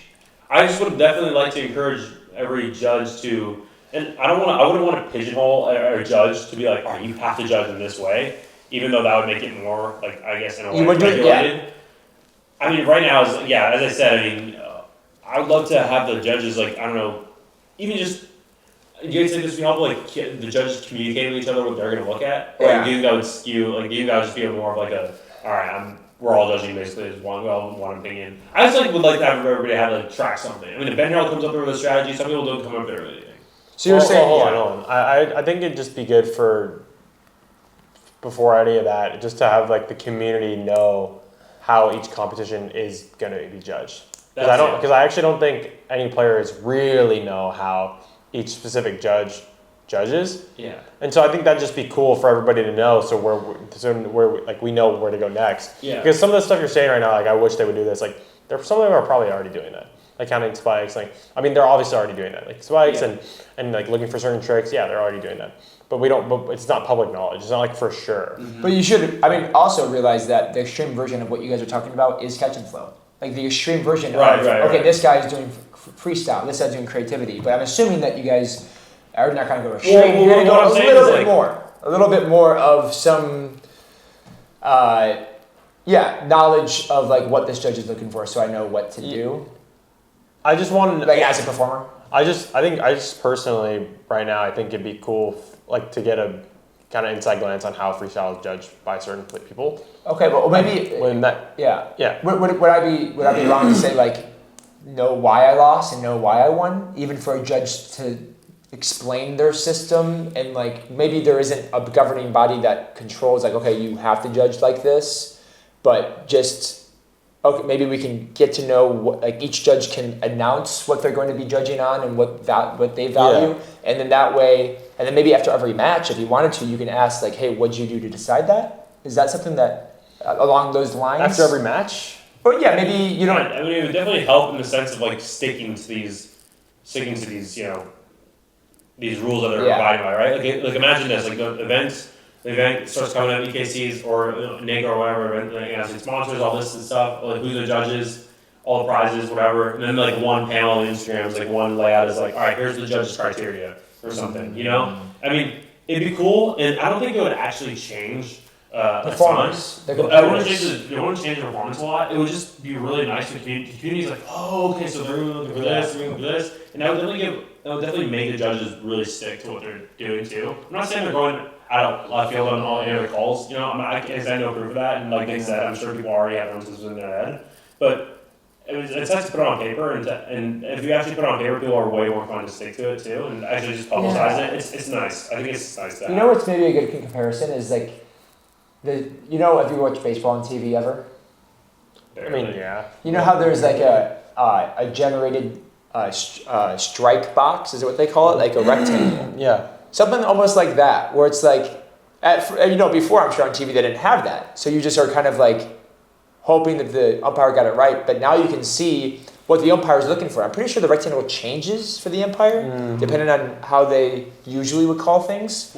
But then that way the viewers will know whether or not, like why that's called the strike, and then also they'll know when the umpire made a mistake. And then you can kind of like track how often an umpire makes a mistake, and if an umpire makes a lot of mistakes, you got to get him out of here, right? Yeah. Or if a judge, for example, put his criteria up, and then he's not going off of his own criteria, then we can actually be like, okay, this is not a very good judge. We should replace him with all the million of judges in the community. Yeah, because there's like a ton. Yeah. There's always a lot. I love how the line out the door. Oh, this chat just turned real quick into like a freestyle. Chat.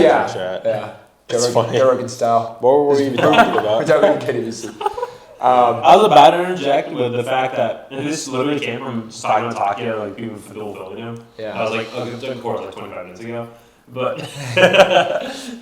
I was about to interject with, Takia, having someone that good, that much ahead, it added so much, for me, that added a lot of value to the event. Yeah. I mean, it was just so entertaining to see someone that good at Kendama. Yeah. So that really was one of the best things that EKC for me. I mean, I really enjoyed him being there. No, I know. I think almost Tio, not to say that like MKO and Battle doesn't want good players to go, but it seemed like Tio really stressed like, hey, it sounded like he called the high receipts last year. It sounded like he really reached out to Takia and maybe Kendama Israel to get him out there. Yeah. And I think that's maybe a big part of what elevated EKC to where it is. When in basically 2 years, it's like Battle, NACO, EKC. Yeah, it's a world championship, right? Mm-hmm. And I know there's EKC beforehand, but this is like like everyone went this year because they saw the footage from last year. You know, like everyone who came who didn't go last year was because they saw how exciting it was and they saw Yasu there. When I don't know if Tio didn't make that decision to reach out to them and really push to, I don't even know if he supported them, if he supported Harvest Seats, like if he used some of the sponsorship money to help pay for their flights, or if it was just like this big motivational push to come to my event. But it was like the best move ever because now his event is top, right? Yeah, it's huge. Yeah, and that's definitely like a learning lesson for, you know, other events, the next NACO, the next battle, the next... it's like, where's the sponsorship money going? It's like, okay, well, can we allocate some to get the best player, some of the best players in the world to come? It's going to pay off? Yeah. People are going to go, like, how many clips of Takia from EKC did he get? Yeah. Like, how many clips are on YouTube, on Instagram now? It could be like the one main thing, right? It's just that, like, if Harvest and Takia aren't going to EKC, I'm like, yeah, I'll probably go. But if Yasu and Takia are going to EKC, like, I'm going to be there. You know? I want to see that person. It's rare, dude. That was the first time people in Europe really ever saw someone better economically than like probably like, I don't know, Kyo. Yeah. You know? So and globally it's the first time that we saw Takia do open division. Basically, is there an open division in Japan?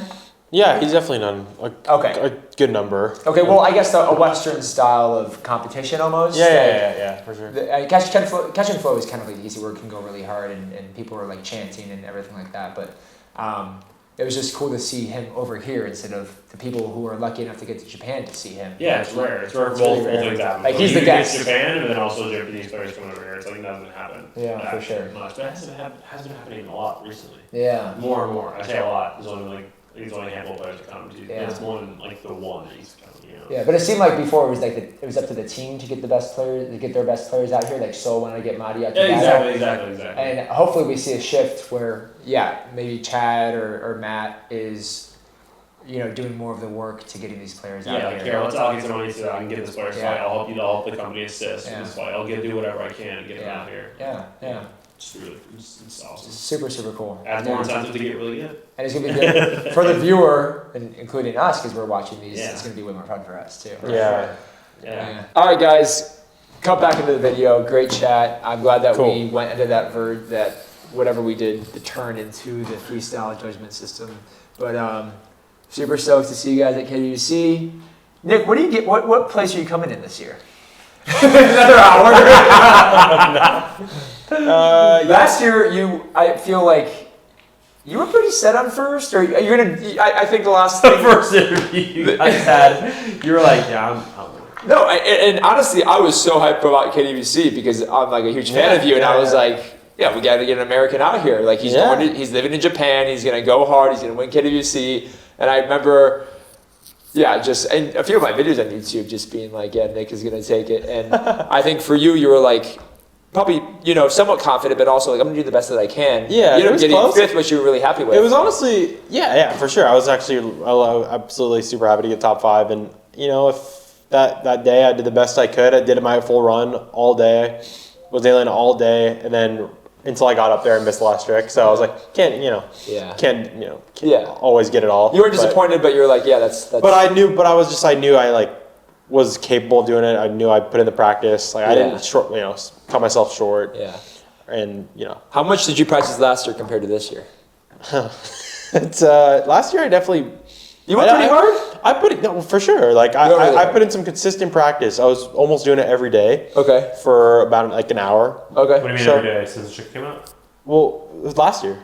So the tricks came out. You did every day. I swear. I mean, I was at my job playing Kendama. Oh, yeah. I was definitely touching the tricks every single day at least. Trying to figure out new ones. Practicing my runs at least a couple times per day, consistently.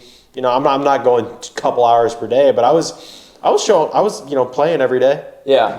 I was touching them and stuff. So. And how many hours have you put in this year? Obviously, you've thought about it, and we've practiced together. But not an hour a day, obviously. But like, it's. You put in 10 hours so far.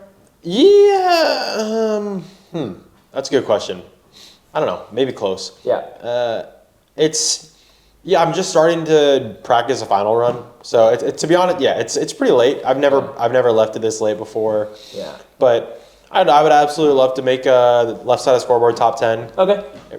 Top American at KWC. Yeah. It would be amazing. I'm gonna go for it. That's a good goal, right? Yeah, exactly. So yeah, I would absolutely love to be in the top 5, but yeah, I gotta really grind for the remaining days and put the time in. So in qualifying run, you're going for 94. It'll be above 90 for sure. Okay. Yeah, it'll be 90, 92, 94, something around there. Yeah, and you're gonna gotta feel it out as you practice, and then on that day or that week before you make a final decision. Yeah, it'll be all good. Yeah.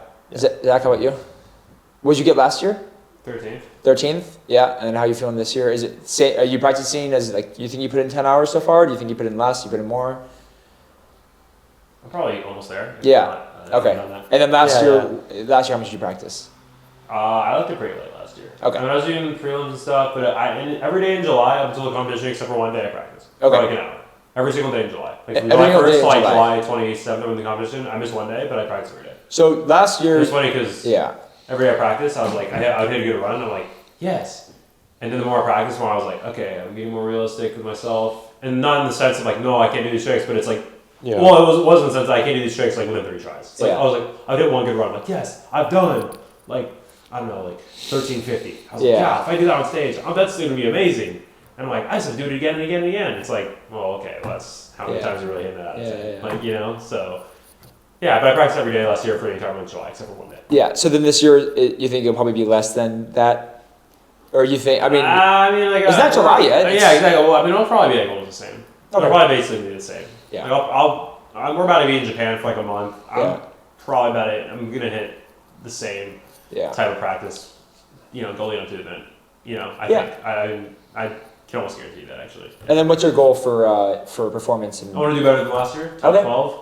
I just did a final run for the first time the other day, and I hit like 1,080, 1,098, something like that. And you still have all of July, So, yeah, I think that was good. But I mean, don't get me wrong, I've only been practicing the same like 12, 13 like difficult tricks that are over like level 8. So I definitely have a lot of work to do in terms of trick diversification and all of that. But yeah, prelims, I'll probably just do 90, maybe 91. I mean, sometimes this level 9 feels easier than an 8 for me, so I just put that in over it, and I've been doing it for now. But we'll just which one was it again?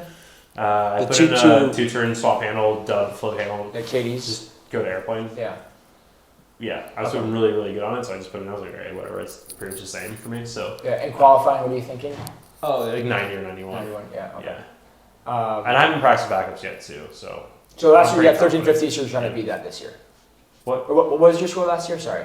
9 something. I actually never scored over 1,000 in finals at KFC, so I definitely want to do that. So that's a good goal. Yeah. That's actually my real goal. Right. Now I say I want to get over 1,000 points, which I definitely think I can. Yeah. I already did it just now. So. And at the end of the day, if you beat your goal, and then the rest of it is just like it depends on how well everyone else does. Right? Yeah. And then I want to get full marks. I mean, last year I will say this. I mean, I just dumbed it down a lot. I even miscalculated my run last year. I thought I still ended up with 1,000 points, but I miscalculated it, and I was in the first group. Yeah.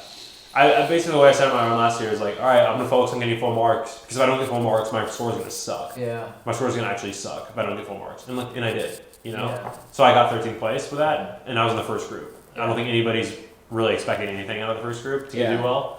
I think 13th place is pretty decent, but that's just kind of the strategy I went with last year. Yeah. I'm gonna go kind of like the same this year. I don't want to like. It's not like my goal is to be in the first group to go. Yeah. But what I mean is I'm going to focus on really consistency and getting full marks and really just taking any major big risks. Yeah. We'll see how that plays out too. I mean, but cool. And then are you for the final round? Do you have 11s and 12s in there, or is it? I mean, I'll probably throw in one that I can see myself throwing in is quad tap, quad throw in. Yeah, that's 12. It's 11. 11. Any 12s? Probably no 12s. Yeah. Probably not. How about you? 10 turntable, 12. Okay. How about your trick for 12?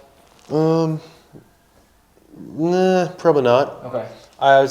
Probably not. Okay. We'll see. But 10 turntable, definitely want to hit that on stage. Yeah. I would. That's how I'm gonna start my run. So. Oh yeah. So it might be like a minute and a half of you do the 9 turntable, mess it up. It'll be first try. It'll be first try. Okay. It'll be first try. You'll know though. Once if I hit that, I'm like, yes. Yeah. Like, also the 1, 2, 3 backflip and another one. The 1, 2, into backflip. It's long, but that's like definitely. Yeah, that one's easy. Hard, so. For a level 11, yeah, for you. I mean, for any. Yeah. I feel like any player. I have that in my run right now. It's like yeah. And then what about you for 11s? Quad tap, quad throw in. Yeah. Good. The inward litter backflip one. Yeah. That might be. Obviously, the Cloud Bones one. Yeah, right. That should be a 12. I want to see that. I want to see someone hit that just in general in a run. I'd be like, is that the hardest one you think? In the 11s? Yeah. Yeah. I mean, that's just. But that's the 12s, I guess. Yeah. I don't know. What's the hardest trick this year?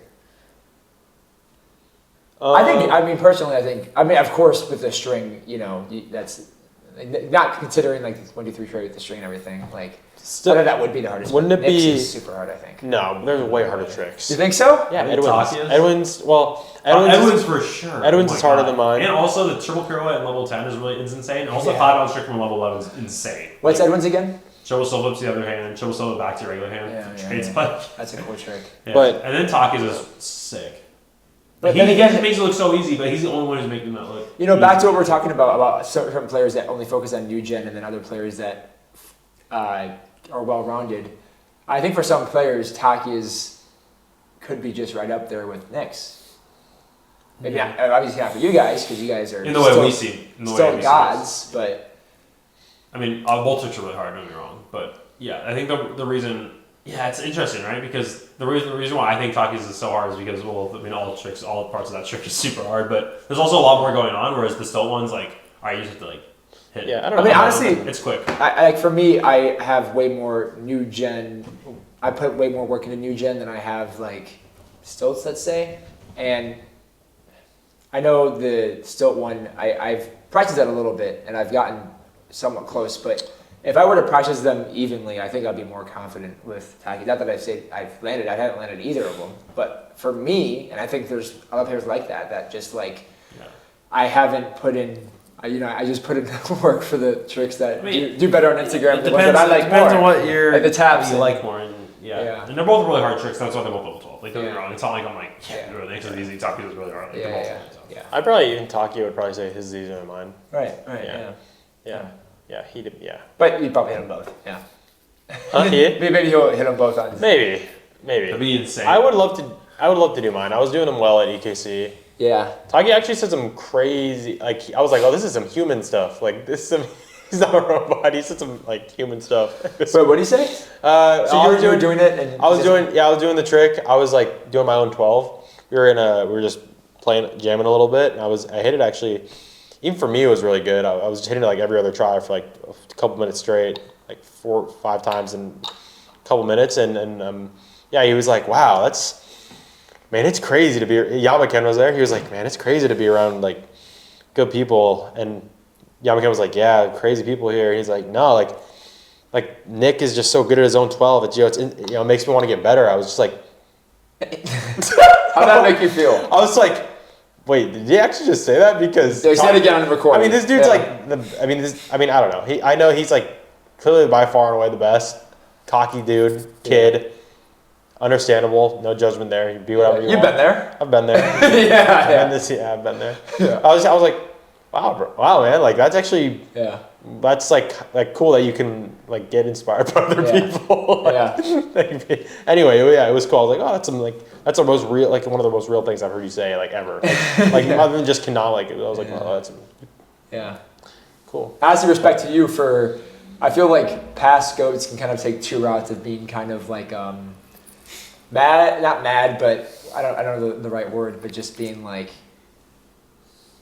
Yeah, I don't know. Not that we see that in Kendama, but I can imagine other sports too, like past goats, like competitive still with the people who've kind of risen above them. But it's respect to you for being like really just you're a fanboy of Takia, just like everybody else is, right? Yeah, I love seeing him play in person. Yeah. I mean, it just happens with sports, right? You know, I mean, you look at in soccer, basketball, you look up to your favorite players. I mean, you like beat them, surpass them. I mean, you see Ant and Kevin Durant when they played in the conference, not the conference, like the playoffs. You know what I mean? And like, there's this clip of Ant just like screaming in Durant's face, like his favorite player of all time. Like, I'm like, let's go, boy. Like, I'm beating you. It's like crazy. Yeah. And then you like look at Ronaldo and then Mbappe. Like, Mbappe's like favorite player going for Ronaldo. It's just like now he's like Mbappe's like Ballon d'Or contender. Yeah. It's like so you're KD and stuff. Ronaldo.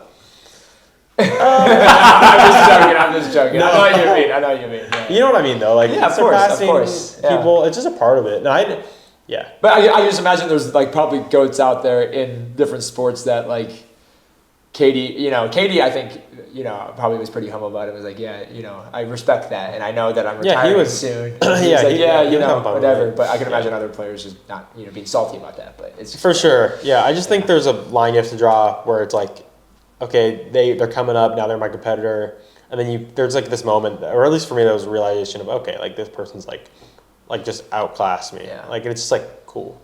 Yeah. Because you played like a part in that person's development somehow, some way. Yeah, for sure. And it's like, you can't be mad at what they're doing now. Yeah, it's like, it was kind of like you attributed to that in some way. Yeah. Not to say like you take direct credit, but it's like you played a part in their journey. So yeah, for sure. Yeah. It's cool. Yeah, he's not even like he's what, second year in high school. Yeah. First year. What's crazy is Ryoga's even way younger. Ryoga's actually just in middle school, guys. Yeah, he just. So let's go through ages because I hear this all the time of everyone just speculating. And then we're gonna go, okay? Then we're gonna leave. But the age of Takia, the age of Yasu, and the age of Ryoga. I hear whenever I'm going like to an American little jam or whatever, everyone's like, I heard Ryoga's like 9 years old, and I heard Takia's like 12 or Yasu's like 11, but no one has any idea really. Yeah. Well, we did Ryoga when he was 9.